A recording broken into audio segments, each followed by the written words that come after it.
Hello, dear students. Now we will discuss the condition for ballistic galvanometer to be deadbeat and ballistic. So now comes the question: what do you mean by deadbeat and ballistic? ಅಂದ್ರೇನು ballistic galvanometer ಯಾವಾಗ deadbeat ಆಗಿರುತ್ತೆ and when it is going to produce the ballistic deflections. So, in order to understand the title of this concept, we need to understand the process of damping first. My dear students, damping andrenu amplitude of oscillation. If you see these two curves, there is a difference between the two waveforms. In this waveform, amplitude of oscillation is same. So you can see the amplitude, say here it is A andre. For this vibration also the amplitude is same A. Second negative cycle of vibration for this is same as ಈ negative cycle of vibration. So ಯಾವ ಒಂದು ವೈಬ್ರೇಷನಲ್ಲಿ negative amplitude of oscillation same ಇರುತ್ತೆ ಅಂಥ ಆಸೋಲೇಷನ್ಸಿಗೆ ನಾವು undamped oscillations ಅಂತೀವಿ. ಯಾವ ಆಸೋಲೇಷನ್ಸಲ್ಲಿ ಆಂಪ್ಲಿಟ್ಯೂಡ್ ಆಫ್ ಆಸೋಲೇಷನ್ ಕಾನ್ಸ್ಟೆಂಟ್ ಆಗಿರಲ್ಲ, ವೇರಿ ಆಗ್ತಾ ಇರುತ್ತೆ and amplitude of oscillation usually decrease ಆಗ್ತಾ ಇದೆ ಇಲ್ಲಿ. ಸೊ ಇಂಥ ಆಸೋಲೇಷನ್ಸ್ಗೆ ನಾವು ಡ್ಯಾಂಪಿಂಗ್ ಆಸೋಲೇಷನ್ ಅಂತೀವಿ. The process is called as A damped. Undamped and damped oscillations. Undamped oscillations ಅಂದರೆ amplitude of oscillation is not changing, whereas damped oscillations ಅಲ್ಲಿ amplitude of oscillation goes on decreasing ಅಂತ define ಮಾಡ್ತೀವಿ. ಈ process of damping ಈ ballistic galvanometer ವರ್ಕಿಂಗಲ್ಲಿ ಬರುತ್ತೆ. ಯಾಕೆ ಬರುತ್ತೆ? Because current carrying coil when placed between the magnetic field experiences a torque, and that torque leads to the vibration or a oscillation or a rotation of the coil ಅಲ್ವಾ. So ಒಂದು current carrying ಕಾಯಿಲನ್ನು magnetic field ಇನ್ಫ್ಲೂಯೆನ್ಸಲ್ಲಿ ಇಟ್ಟಾಗ current carrying coil under the influence of magnetic field experiences some force or a torque experience ಮಾಡಿ ಈ coil rotate ಆಗೋಕ್ಕೆ start ಆಗುತ್ತೆ. ಈ rotation of the coil constitute some oscillations ಥರ ನಾವು ವೇವ್ ಪ್ಯಾಟರ್ನ್ ಹಾಕ್ಕೋಬೋದು. ಸೊ ಈ oscillation of the coil no changing amplitude ಅಂದರೆ ಐಡಿಯಲ್ ಕೇಸ್ ಆಗುತ್ತೆ. Perfect case, amplitude of oscillation change ಆಗಲ್ಲ. Rotation of the coil rotates under no resistance ಅಥವಾ ಯಾವುದೇ opposition ಇಲ್ಲ ಈ ಕಾಯಿಲಿಗೆ ಅದು ರೊಟೇಟ್ ಆಗೋದಕ್ಕೆ ಅಥವಾ ಅದು ಆಸಿಲೇಟ್ ಆಗೋದಕ್ಕೆ ಅಂತಂದರೆ that is ideal case. And what ever we discussed in last class, that is Q is equal to time period of oscillation T by 2 by K theta. This becomes ideal equation when coil experiences no opposition to its oscillations or its vibrations. But reality nalli hingagala. So the coil which is rotating under the influence of the magnetic field experiences some resistance forces or opposition forces. These three factors makes the oscillations of the coil, instead of undamping the oscillations of the coil becomes damped. ಅಂದ್ರೇನು, amplitude of oscillation goes on decreasing. The oscillation or a vibration of the coil decrease ಆಗ್ತಾ ಬರುತ್ತೆ because of these three factors. So let us switch on to the influence of these three factors, how they are going to influence the vibration or oscillation of the coil in the BG setup. So ಏನು first factor ಯಾವುದು ಬರುತ್ತೆ? Air friction ಅಂತ ಬರುತ್ತೆ. ಎರಡನೇದು viscosity by the attached fiber ಅಂತ ಬರುತ್ತೆ. ಇನ್ನೊಂದು induced ಕರೆಂಟಿಂದ ನೇಬರಿಂಗ್ ಐರನ್ ಕೋರ್ ಅಂತ ಹೇಳಿ ಬರುತ್ತೆ. ಏನಂಗಂದರೆ ಫಸ್ಟ್ ಫಾರ್ಮೋಸ್ಟ್ ಏರ್ ಫ್ರಿಕ್ಷನ್. ನೋಡಿ, ಇಲ್ಲಿ ಕಾಯಿಲ್ ಇದೆ. Coil is placed between the two pole pieces of the horseshoe magnet. ಅಂದರೆ nothing is there in between the coil and the empty space ಅಂದರೆ there will be an air. So under this air the coil has to vibrate. ಅಂದ್ರೇನು, air resistance ಇರುತ್ತೆ, air friction ಇರುತ್ತೆ. So ಈ air ಫ್ರಿಕ್ಷನ್ನು ಕೂಡ ಕಾಯಿಲಿನ ವೈಬ್ರೇಷನ್ಸನ್ನು ಕಮ್ಮಿ ಮಾಡೋದ್ರಲ್ಲಿ ಇನ್ಫ್ಲೂಯೆನ್ಸ್ ಆಗುತ್ತೆ. ಅಂದ್ರೇನು, oscillations of the B G or oscillation of the coil goes on decreasing because of this air friction. So air friction ಅನ್ನೋ factor influences the vibration of the coil ಅಂತ ಅರ್ಥ ಆಯಿತು. ಇನ್ನು ಎರಡನೇದು viscosity by the fiber. So this is a phosphor bronze fiber or a thread which is use to connect the ಕಾಯಿಲಿಗೆ attach ಮಾಡಿರ್ತಕ್ಕಂಥ fiber ಅಥವಾ thread. ಅದು ಕೂಡ offers some resistance in twisting. Coil twist ಆಗೋದು, ಥ್ರೆಡ್ ಟ್ವಿಸ್ಟ್ ಆಗಿ coil oscillate ಆಗ್ತಾ ಇರುತ್ತೆ. So ಈ ಥ್ರೆಡ್ಡು ಕೂಡ, ಈ ವಯರ್ ಕೂಡ, ಅವರ ಈ ಫೈಬರು ಕೂಡ ಅಪೋಸಿಷನ್ ಮಾಡುತ್ತೆ ಕಾಯಿಲ್ನ ಆಸಿಲೇಷನ್ಸ್ಗೆ. So that also accounts for damped oscillation of the coil ಆಗುತ್ತೆ. ಆ್ಯಂಡ್ ನಂಬರ್ 3, ಇಂಡ್ಯೂಸ್ಡ್ ಕರೆಂಟಿಂದ ನೇಬರಿಂಗ್ ಐರನ್ ಕೋರ್. ಅಂದರೆ ನಾವು ಎಂಟೈರ್ ಕಾಯಿಲನ್ನ ಒಂದು ಕೆಳಗಡೆ ಮೆಟಾಲಿಕ್ ಐರನ್ ಕೋರ್ನ ಮೇಲ್ಗಡೆ ಇಟ್ಟಿರ್ತೀವಿ. ಆ ಕಾಯಿಲು ಆ್ಯಂಡ್ ಐರನ್ ಮೆಟಲ್ ಎರಡೂ ಟಚ್ ಆಗ್ತಾ ಇರಲ್ಲ. ಬಟ್ ಮ್ಯಾಗ್ನೆಟಿಕ್ ಫೀಲ್ಡ್ ಇದೆ, ಮ್ಯಾಗ್ನೆಟಿಕ್ ಫೀಲ್ಡಲ್ಲಿ ಕರೆಂಟ್ ಇದೆ. So this magnetic field and the current, they are influencing some mutual inductance, mutual current induce ಆಗುತ್ತೆ ಯಾವುದರಲ್ಲಿ, iron core, because it is a metal in nature. So influence of the current and magnetic field in one coil, ಈ ಕಾಯಿಲಲ್ಲಿರೋ magnetic field current neighboring iron ಕೋರಲ್ಲಿನೂ ಕರೆಂಟನ್ನು induce ಮಾಡುತ್ತೆ. ಈ induced current ಕೂಡ ಈ ಕರೆಂಟ್ ಕ್ಯಾರಿಂಗ್ ಕಾಯಿಲಿಗೆ vibrations of the current carrying coil ಮೇಲೆ ಇನ್ಫ್ಲುಯೆನ್ಸ್ ಮಾಡುತ್ತೆ. Totally air friction, viscosity by the fiber and induced current within the neighboring iron core of the coil also influences, these 3 factors influences the vibrations of the coil. Therefore, if we consider these 3 factors into account, oscillations of the coil goes on decreasing. Oscillation of the coil damped ಆಗಿರೋದಿಲ್ಲ, undamped ಆಗಿರೋಲ್ಲ, they becomes damped oscillations ಆಗುತ್ತೆ. Whenever we take the air friction into account, viscosity by the fiber into account and the induced current from the neighboring iron core into account, ಈ ಮೂರನ್ನೂ ತೊಗೊಂಡ್ರೆ oscillations of the BG they are not undamped, they becomes damped oscillations ಆಗುತ್ತೆ. So ಈ damped oscillations ಒಂದು 2 conditions ಬರುತ್ತೆ. Ballistic galvanometer becomes dead beat and ballistic galvanometer can make ballistic deflections ಅಂತೇಳಿ. So dead beet ಡಿಫ್ಲೆಕ್ಷನ್ಸ್ ಅಂದರೆ over damped ಕಂಡೀಷನ್ಗೆ ನಾವು dead beet ಅಂತೀವಿ. Over damped ಅಂದ್ರೇನು? So damping ಅಂದ್ರೇ ಡಿಕ್ರೀಸಿಂಗ್ ಆ್ಯಂಪ್ಲಿಟ್ಯೂಡ್ ಅಂತೀವಿ. ಓವರ್ ಡ್ಯಾಂಪ್ಡ್ ಅಂತಂದರೆ entirely oscillations of the BG they are damped and they are imaginary ಆಗಿರುತ್ತೆ. So imaginary, we can't imagine the vibrations of the coil, damping vibrations of the coil which are imaginary ಆಗಿರೋದಕ್ಕೆ dead beat, critically damped ಅವರ over damped oscillations of the BGಗೆ ನಾವೇನಂತೀವಿ, dead beat condition of the ballistic galvanometer ಆಗುತ್ತೆ. ಇನ್ನು ballistic oscillations ಅಂದರೆ ಈ ಥರ ನಮಗೆ ಕಾಣಿಸೋಂಥವು ರಿಯಲ್ ಆಗಿರುತ್ತೆ. ರಿಯಲ್ ಡ್ಯಾಂಪ್ಡ್ ಆಸಿಲೇಷನ್ಸ್ಗೆ ನಾವು ballistic oscillations of the coil ಅಂತೀವಿ.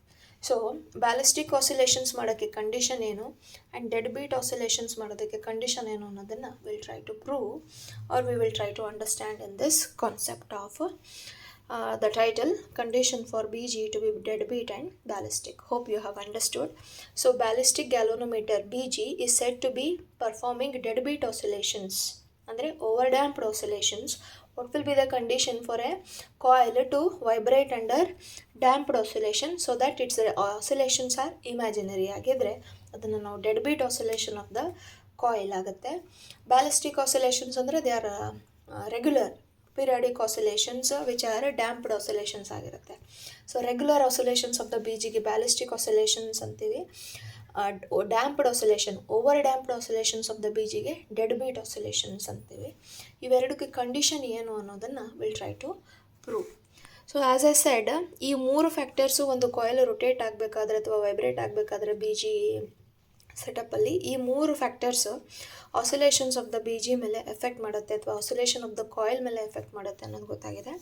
ಫಸ್ಟ್ 2 ಫ್ಯಾಕ್ಟರ್ಸನ್ನು ಮೆಕ್ಯಾನಿಕಲ್ ಡ್ಯಾಂಪಿಂಗ್ ಫ್ಯಾಕ್ಟರ್ಸ್ ಅಂತೀವಿ, air friction and viscosity of a fiber. ಇವೆರಡನ್ನ ಮೆಕ್ಯಾನಿಕಲ್ ಡ್ಯಾಂಪಿಂಗ್ ಫ್ಯಾಕ್ಟರ್ಸ್ ಅಂತೀವಿ. Whereas the third one is called as a electromagnetic damping factor ಆಗುತ್ತೆ. So this is the electromagnetic damping factor. Totally ಒಂದು coil rotate ಆಗ್ತಾ ಇದೆ ಅಂದರೆ ಅದಕ್ಕೆ 2 damping factors ಬರುತ್ತೆ. One is mechanical, another one is electromagnetic. So totally mechanical and electromagnetic damping results into the damped oscillations of the coil, damped oscillations of the current carrying coil. So mechanical damping and electromagnetic damping. Mechanical damping ಅಥವಾ electromagnetic damping both will depend on the angular velocity d theta by dt of the coil. See, the coil is rotating, means it makes some angle of theta. With respect to time, the coil is changing its angle. So d theta by dt is angular velocity. So this mechanical damping ಆಗಿರ್ಬೋದು ಅಥವಾ electromagnetic damping ಆಗಿರ್ಬೋದು both will depend on angular velocity of rotation or vibration of the coil ಮೇಲೆ depend ಆಗಿರುತ್ತೆ. So will try to know how the mechanical damping is depending on angular velocity, electromagnetic damping depending on angular velocity of rotation or vibration of the coil. First will switch on to know the angular velocity dependence, the dependence of angular velocity, mechanical damping on angular velocity, electromatic damping on angular velocity. So as I said, mechanical damping, I'll write one equation for mechanical damping, that is P into d theta by dt. So this is P is a coefficient of mechanical damping anta tagondre, it is a constant of mechanical damping. So mechanical damping depends on angular velocity. So this is a retarding couple due to mechanical damping ಆಗುತ್ತೆ. Retarding couple due to mechanical damping. ಏನು retarding couple? Retarding ಅಂದರೆ decreasing, couple means equal and opposite forces. So ನಾವು comes the question, ಇಲ್ಲಿ ಹೇಗೆ equal and opposite forces ಬರುತ್ತೆ? See, coil rotate ಆಗ್ತಾ ಇದೆ, ಒಂದು ಡೈರೆಕ್ಷನಲ್ಲಿ ಕಾಯಿಲ್ ರೊಟೇಟ್ ಆಗುತ್ತೆ ಅಂದರೆ ಆ್ಯಂಗುಲರ್ ತೀಟಾ ವೇರಿ ಆಗುತ್ತೆ. ಇನ್ನೊಂದು ಡೈರೆಕ್ಷನಲ್ಲಿ ಫೈಬರ್ಗೆ ಅಟ್ಯಾಚ್ ಆಗಿದೆ ಅಂದರೆ ಫೈಬರ್ ಟ್ವಿಸ್ಟ್ ಆಗ್ತಾ ಇದೆ, that is couple per unit twist, C theta ಬರುತ್ತೆ. ಸೊ ಇವೆರಡು ಈಕ್ವಲ್ ಆ್ಯಂಡ್ ಅಪೋಸಿಟ್ ಫೋರ್ಸಸ್ಸಿಗೆ ಏನಾಗ್ತಾ ಇದೆ? ಏರ್ ಫ್ರಿಕ್ಷನ್ ಒಂದು ಡೈರೆಕ್ಷನಲ್ಲಿ, then viscosity of the fiber ಇನ್ನೊಂದು ಡೈರೆಕ್ಷನಲ್ಲಿ, then viscosity of the fiber ಇನ್ನೊಂದು ಡೈರೆಕ್ಷನಲ್ಲಿ ಅಪೋಸಿಷನ್ ಆಫರ್ ಮಾಡುತ್ತೆ. ಅಂದರೆ so air friction and viscosity ಅವು ಈಕ್ವಲ್ ಆ್ಯಂಡ್ ಅಪೋಸಿಟ್ ಫೋರ್ಸಸ್ ಆಗುತ್ತೆ, that constitute retarding couple due to mechanical damping. ಈ ಟರ್ಮ್ ಯಾಕೆ ಬರುತ್ತೆ ಅಂದರೆ air friction and viscosity of the fiber ಇವೆರಡೂ ಕೂಡಿಸಿ equal and opposite forces constitute a decreasing forces or decreasing couple or retarding couple due to mechanical damping ಅಂತೀವಿ. So that term is P into D theta by D T ಆಗುತ್ತೆ. ನಾವು similarly if I write the factor due to damping factor due to viscosity due to induced current in the coil ಅಂತ ತಗೊಂಡ್ರೆ, that is depending on magnetic field, changing magnetic field. ಇಲ್ಲಿ ಎಷ್ಟು magnetic field change ಆಗುತ್ತೆ ಇನ್ one ಕಾಯಿಲಲ್ಲಿ, ಅದು next ಕಾಯಿಲಲ್ಲಿ induces some current in the iron ಕೋರಲ್ಲಿ current induce ಮಾಡುತ್ತೆ. So the electromagnetic damping factor it depends on magnetic field and inversely proportional to resistance of the entire setup m by r into angular velocity d theta by dt. So this constitute a retarding couple due to electromagnetic damping.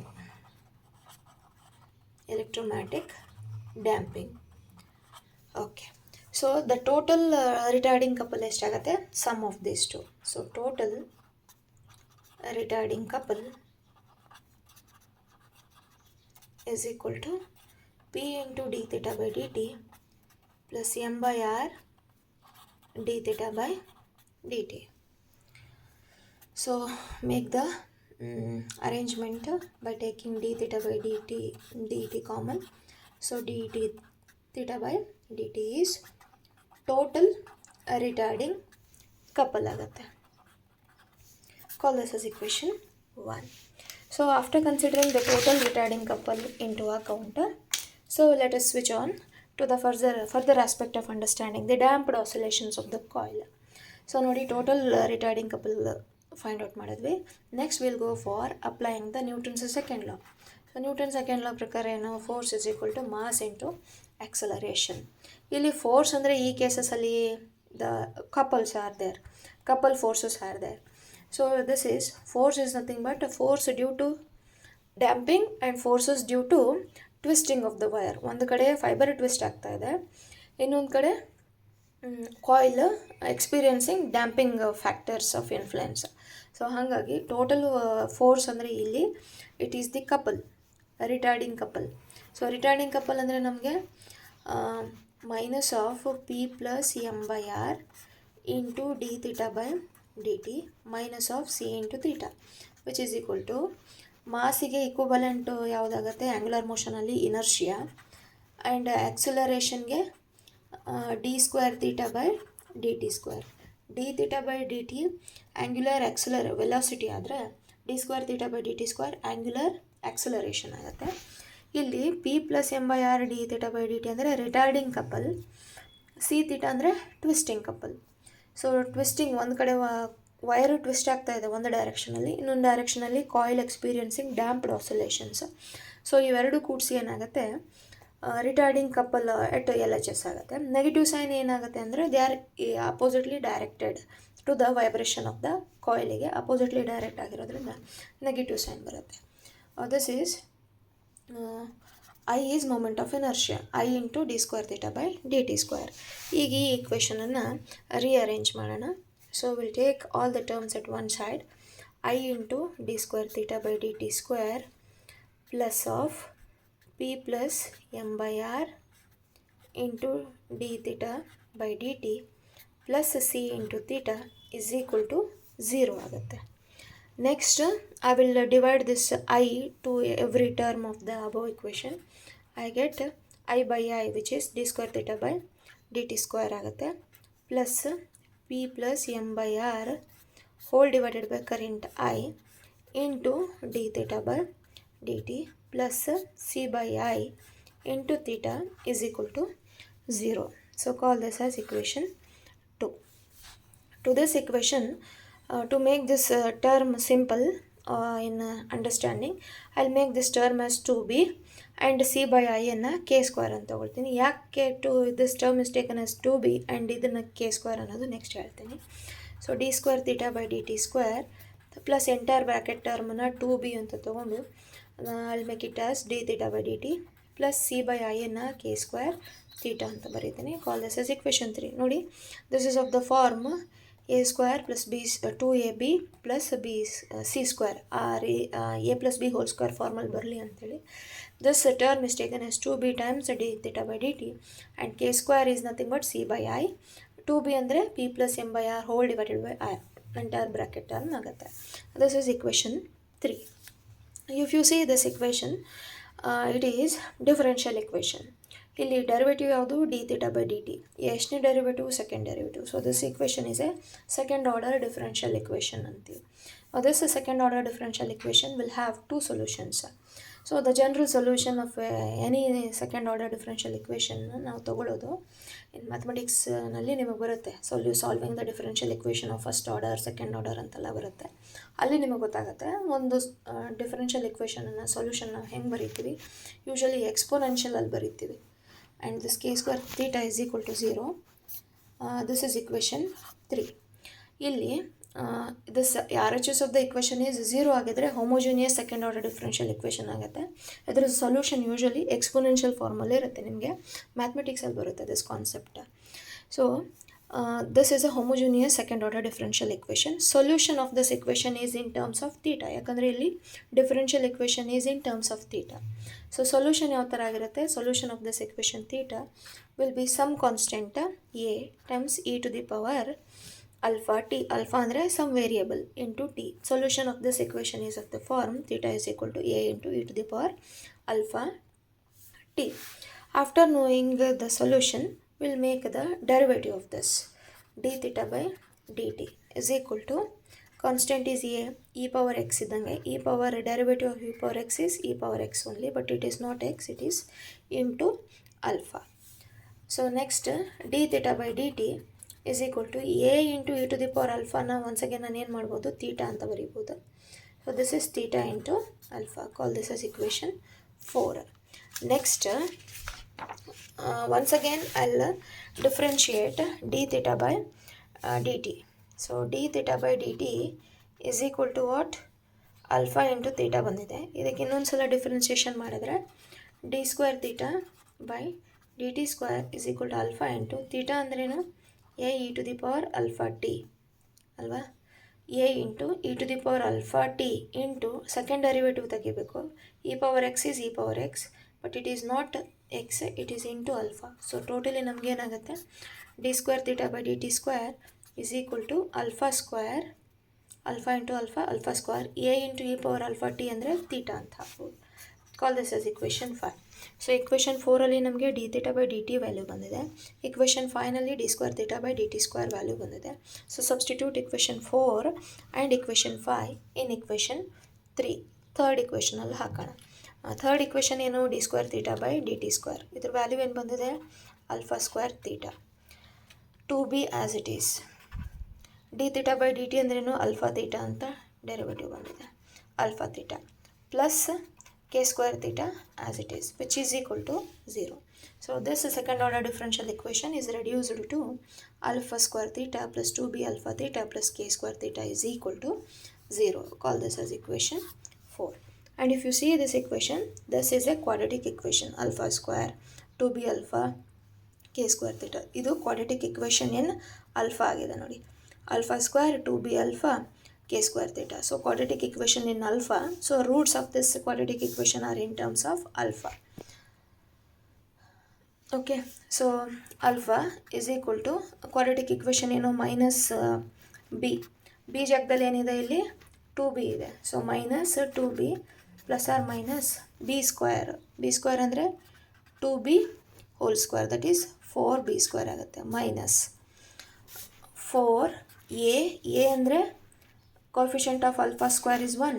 So 4 into